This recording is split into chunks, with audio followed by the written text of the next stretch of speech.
Hi, நான் உங்க ராஜா பேசுறேன். நம்ம எல்லாருமே வந்துட்டு கம்பல்சரி மந்த்லி ஒன்ஸாவது ஹோட்டல்ல சாப்பிட்ருப்போம். இல்ல வெளியில எங்கேயாவது போக வேண்டிய வேலை இருந்தா கண்டிப்பா ஹோட்டல்ல சாப்பிட்ற மாதிரி ஒரு நிலைமை வந்திருக்கும். அதாவது பாத்தீங்கன்னா, இப்ப இருக்கிற ஹோட்டல்ஸ்ல பாத்தீங்கன்னா, எந்த ஒரு ஹோட்டல்லையும் பாத்தீங்கன்னா ப்ராப்பரான ஃபுட்டு எதுவும் தயாரிக்கிறது இல்ல. ஒரு பழைய ஃபுட்டு வச்சிருக்காங்க. ஏன்னா இப்ப வந்து ரேண்டமா ஆளாளுக்கு வந்துட்டு ஹோட்டல் பிசினஸ் ஸ்டார்ட் பண்ணி பிரான்சிஸ் அது இதுன்னு நிறைய எக்கச்சக்கமான ஹோட்டல்ஸ் இப்ப நிறைய வந்துருச்சு. ஏரியாவுக்கு 10 ஹோட்டல்ஸ்க்கு மேல இருக்கு ஒரு ஏரியான்னு எடுத்தோம்னா. அதனால ஃபுட்டு வந்து குவாலிட்டியா இருக்கா இல்லையா அப்படின்னு நம்ம பார்த்தோம்னா ஃபுட்டோட குவாலிட்டி இருக்க மாட்டேங்குது. சரி, குவான்டிட்டியா இருக்கா, குவான்டிட்டியும் இருக்க மாட்டேங்குது. இதை வந்து நம்ம எப்படி கம்ப்ளைண்ட் பண்றது? இது ஃபுட்டு வந்து சரியில்லாம இருக்கிறத வந்து எப்படி கம்ப்ளைண்ட் பண்ணலாம் அப்படின்னு பாத்தீங்கன்னா, எஃப்எஸ்எஸ்ஐல இருந்து ஃபுட் செக்யூரிட்டி டிபார்ட்மெண்ட்ல இருந்து ஒரு இது கொடுத்துருக்காங்க, வாட்ஸ்அப் நம்பர் கொடுத்துருக்காங்க.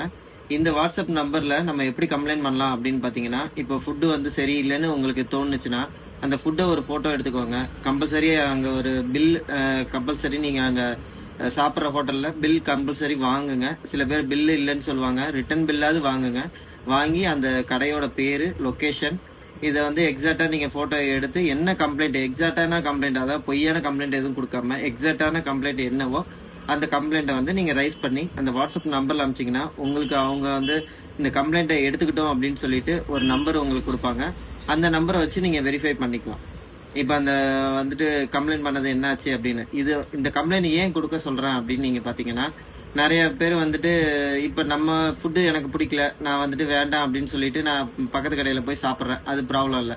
பட் ஆனா அதை வந்துட்டு இப்ப ஒரு குழந்தைங்களோ இல்ல வயதானவங்களோ இந்த மாதிரி வந்துட்டு வந்து சாப்பிட்றாங்க அப்படின்னா, அவங்களுக்கு சப்போஸ் சாப்பிட்டு அதனால எதனா ஆணுச்சு அப்படின்னாலும் அந்த தப்புக்கு காரணம் நம்மளும் ஒரு ஆள் தான். ஏன் அப்படின்னா, நம்ம அந்த கம்ப்ளைண்ட்டை முன்னாடியே ரைஸ் பண்ணியிருந்தோம் அப்படின்னா அவங்க அதை வந்து எஸ்கேப் ஆயிருப்பாங்க. ஆனா அந்த கம்ப்ளைண்ட்டை நம்ம ரைஸ் பண்ணாதனால என்ன ஆச்சுன்னா, நானும் ஒரு குற்றவாளி தான். இப்ப அந்த கம்ப்ளைண்ட்டை நான் ரைஸ் பண்ண மாட்டேன், எனக்கு என்னன்னு நான் போறேன் அப்படின்னா நானும் ஒரு குற்றவாளி தான். அதே மாதிரி பாத்தீங்கன்னா, சின்ன ஹோட்டல்ல இருந்து, அதாவது ரோட்டு கடை ஹோட்டல்ல இருந்து நீங்க சாப்பிட்ற 5 ஸ்டார் ஹோட்டல் வரைக்கும் இந்த மாதிரி இஷ்யூஸ் வந்து நடந்துட்டு தான் இருக்கு. நீங்க அப்படி உங்களுக்கு தப்புன்னு எப்ப வந்து உங்களுக்கு தோணுது, இந்த ஃபுட் வந்து சரியில்லை அப்படின்னு தோணுதுன்னா கண்டிப்பா இதுக்கு வந்து நீங்க கம்ப்ளைண்ட் பண்ணலாம். இந்த மாதிரி நம்ம ரெகுலரா நம்ம கம்ப்ளைண்ட் பண்ணா மட்டும்தான் அந்த கடையோட மாற்றம் வந்து தெரியும். அந்த கடையில வந்து ஒன்னு இம்ப்ரூவ்மெண்ட் பண்ணுவாங்க, இல்ல கடையை க்ளோஸ் பண்ணிட்டு போயிடுவாங்க. 2 விஷயம் நடக்கும். அப்போ உண்மையாவே ஜென்யூனா வந்துட்டு ஹோட்டல்ல ஒர்க் பண்றவங்க அந்த மாதிரி பர்சன் மட்டும்தான் கடை வச்சிருப்பாங்க. இந்த அன்வான்டா திடீர்னு வந்துட்டு நான் பிசினஸ் பண்றேன் அப்படின்னு சொல்லி ஸ்டார்ட் பண்றவங்க, இந்த மாதிரி பர்சன்ஸ் எல்லாம் வந்துட்டு ஸ்டார்ட் பண்ண மாட்டாங்க.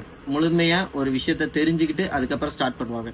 ஏன்னா இப்ப இருக்கிற காலகட்டத்துல பாத்தீங்கன்னா யூடியூப் பாக்குறாங்க, பிரான்சிஸ் பாக்குறாங்க, இதெல்லாம் பார்த்துட்டு அதை வச்சு பிசினஸ் ஸ்டார்ட் பண்றதுனால இந்த விழிப்புணர்வுக்காக உங்களுக்கு இந்த வீடியோ உங்களுக்கு வந்து நான் கொடுத்துருக்கேன்.